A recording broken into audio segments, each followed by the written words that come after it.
அன்பர்களே வணக்கம்.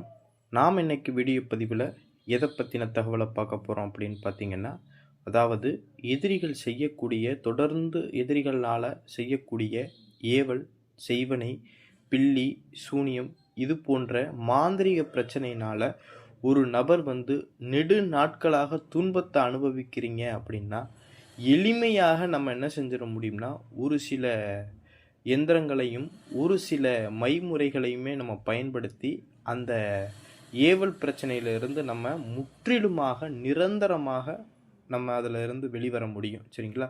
அதற்குன்னு ஒரு சில எந்திரங்களும் அதற்குன்னு ஒரு சில மைகளும் நம்மள்கிட்ட இருக்குது. அது வேணுங்கிறவங்க வாட்ஸ்அப்பில் தொடர்பு கொண்டு நம்மள்கிட்ட அந்த எந்திரமும் அந்த மையையும் நம்மள்கிட்ட வாங்கிக்கிறலாம். இந்த எந்திரத்தையும் இந்த மையையுமே நம்ம வச்சு நம்ம என்ன செஞ்சிட முடியும், எப்பேற்பட்ட ஏவலையும் பில்லி சூனியத்தையுமே நம்ம என்ன செஞ்சிட முடியும், அழிச்சிட முடியும். சரிங்களா? அதாவது ஏவல், பில்லி, சூனியம் இந்த மாதிரி விஷயங்கள்லாம் என்னென்னா, ஒரு துஷ்ட மந்திர எந்திர பிரயோகம் பண்ணி நம்ம என்ன செஞ்சுருவாங்கன்னா, நம்ம வீட்டில் பிதைச்சி வச்சுருவாங்க. ஒரு சில பேர்கள் பாவைகள் செஞ்சு அதில் அந்த எந்திரங்களை பிரதிஷ்டை பண்ணி அதை என்ன செஞ்சுருவாங்க, நம்மளுக்கு அந்த ஏவல் முறையிலையோ செய்வன முறையிலையோ சேர்ந்துடும். சரிங்களா? இது போன்ற பிரச்சனைகள் இருந்துச்சுன்னா, அந்த துஷ்ட சக்தியை விட சக்தி வாய்ந்த தெய்வ வசிய எந்திரங்களை நம்ம அந்த இடத்துல வைக்கும்போது அந்த ஏவலோ பில்லியோ சூனியமோ அந்த இடத்துல என்ன செஞ்சிடும், அழிஞ்சு போயிடும். சரிங்களா?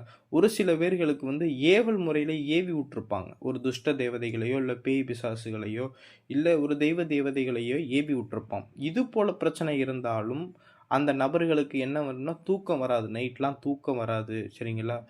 உடல் ரீதியாக பல பிரச்சனைகள் வரும். சரிங்களா? மன ரீதியாகவுமே பல பிரச்சனை வரும். ஒரு சில நேரங்களுக்கு தற்கொலை செஞ்சுக்கிறணும் அப்படிங்கிற மனம் ஓட்டமும் வரும். இது போன்ற பிரச்சனை இருக்கிறவங்களாம் ஏவல் பிரச்சனை. இந்த ஏவல் பிரச்சனைனா நான் கொடுக்கக்கூடிய இந்த ஒரு மைய நீங்கள் 48 நாள் தொடர்ந்து நீங்கள் வச்சுக்கிட்டு வந்தாலே போதும். எப்பேற்பட்ட ஏவலுமே நம்ம பக்கத்தில் நெருங்காமல் இருக்கும்.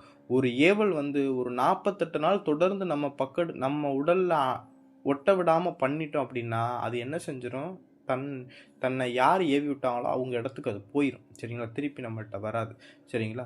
அதற்காக இந்த ஒரு மையை வச்சு நம்ம இந்த ஏவலை நம்ம சரி செஞ்சிட முடியும். இதுக்காக நம்ம பெரிய பெரிய பூஜைகள் செய்யணுங்கிற அவசியம் கிடையாது.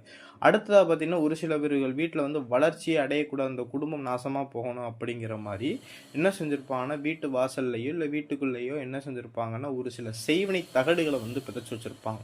இது போன்ற பிரச்சனைகள் இருந்துச்சு அப்படின்னா, அதை விட சக்தி வாய்ந்த தெய்வங்களுடைய எந்திரத்தை நான் ஒன்று தருவேன். அந்த எந்திரம், சரிங்களா? அந்த எந்திரத்தை சுருட்டி நீங்கள் வாசலில் வீட்டில் நீங்கள் கட்டிக்கிட்டீங்க அப்படின்னா, அந்த வீட்டில் இருக்கக்கூடிய எப்பேற்பட்ட செய்வனையாக இருந்தாலும் சரி, நம்மளை அழிக்கணும்னு சொல்லி பிதைச்சி வச்சிருக்கக்கூடிய செய்வன தகடுகள் எந்த எந்திரமாக இருந்தாலும் சரி, அந்த எந்திரங்கள்லாம் அப்படியே அதோடைய செயலையும் அதோடைய சக்தியையும் குறைச்சி இந்த எந்திரத்தை அதை உங்களை அந்த செய்வனையிலிருந்து மீட்டு எடுத்துகிட்டு வந்துடும். சரிங்களா?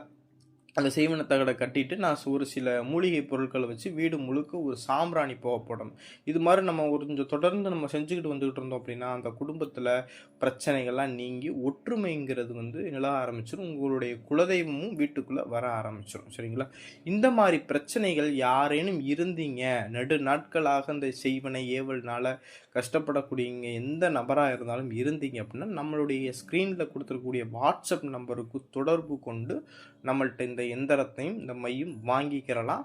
ஒரு தடவை ஃபோன் பண்ணுங்க, எடுக்கலை அப்படின்னா வாட்ஸ்அப்பில் உங்களுடைய பெயர், உங்களுடைய ஊர் பெயர் போட்டு கேளுங்க. எந்திரம் எவ்வளவுங்கிறத கேளுங்க. வேணுங்கிறவங்க வாங்கிக்கிறங்க. நன்றி, வணக்கம்.